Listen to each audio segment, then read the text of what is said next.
Hello, this is Darren DePaul, the voice of Emperor Valkorion, and you're watching another video by VULKK.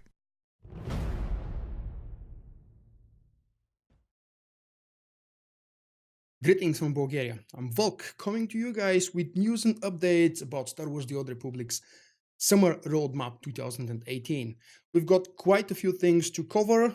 If you have seen my interview with the Star Wars: The Old Republic developers about a month ago, you probably know already about most of these things, but we'll add some new details to the explanations.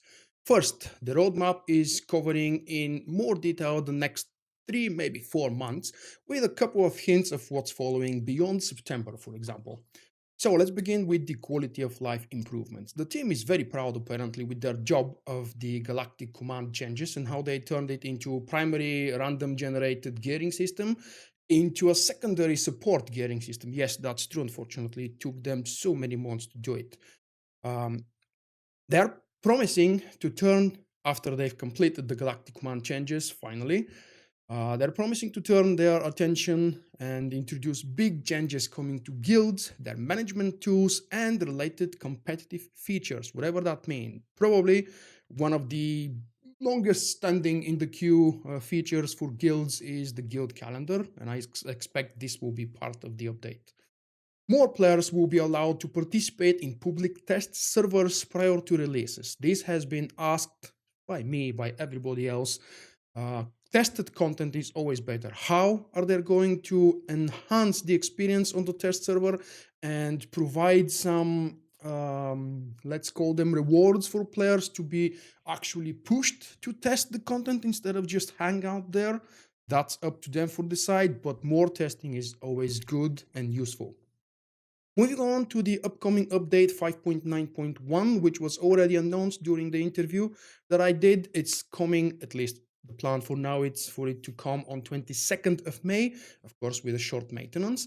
And it's going to be, as Charles Boyd described it, a housekeeping update. So no new content, nothing new shiny, but the two key features is that this update will celebrate the release of Solo, a Star Wars story movie, which of course you probably know comes on 25th of May.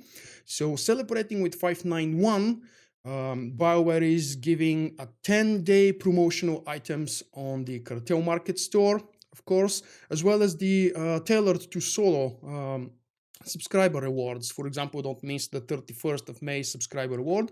If you want to learn more, there will be a link in the video description. The better part of the roadmap was detailing the PvP over the summer of 2018. And right here, I'm actually going to read my notes because there are quite a few things to mention here. I don't want to miss anything.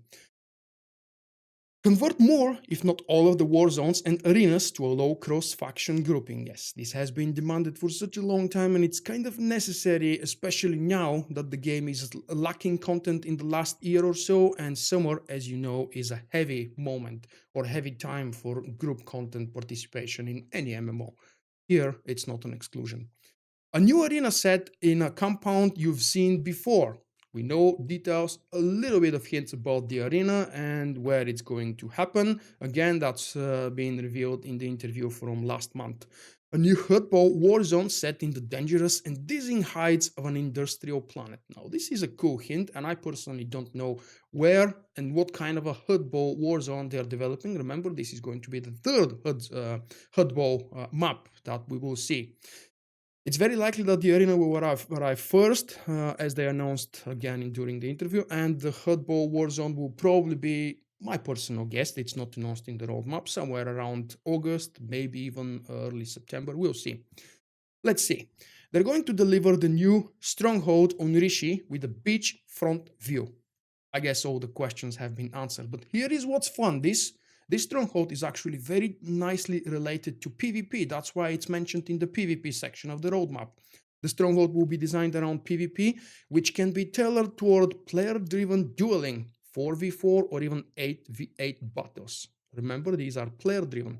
BioWare is making some under-the-hood improvements and tailoring the spaces in the stronghold to support different styles of play. Enhancing stronghold decorations to support PvP gameplay, which means you will be allowed to use decorations as a line of sight to hide behind them if you need to restore some of your health, or maybe you are waiting for a cooldown. The end of Season 9 is finally coming, and yes, it has been confirmed that is coming in July. We're expecting probably a blog post or a forum post at least detailing the season rewards in late June. BioWare is investigating ways and possibilities of improving the experience of war zones, ranked and unranked. What this means is that for unranked, they are looking for ways to balance the groups a little bit better, and probably allowing cross-faction would be one of the biggest changes that we eventually expect to see this year, because that would allow proper group balancing with required classes and not mismatching.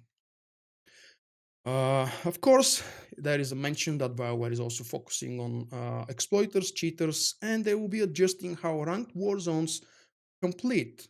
I don't know what that means, but any kind of fight against the cheating and exploiting is always good news, I suppose, unless you're cheating and exploiting. Final notes, what's coming beyond September.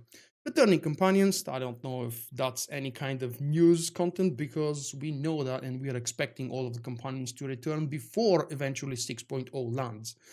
They are also mentioning once again the big updates to guilds, which makes me believe that the guild system changes are not planned for the summer, maybe like for the end of the summer or probably even for the fall. Completely new storyline that will continue into 2019. There isn't mention of 6.0, and that actually leads me to believe that maybe 6.0 will start the storyline and it will continue after that, something like Kotfi and Koted, but maybe without chapters, more like with flashpoints, because that's the direction they are taking and they're happy with it. We can discuss a lot more about this. If you want to see the full roadmap, because this is only a brief overview of what I've just given you here, check the link in the video description, and I'm really eager to hear and see all of your reactions and comments. Thank you guys for enjoying this video together with me. Don't forget to throw in a like, and maybe check out my Patreon campaign if you really have a couple of bucks extra per month and you want to spend them somewhere good. Thank you for watching. I hope you have enjoyed the video.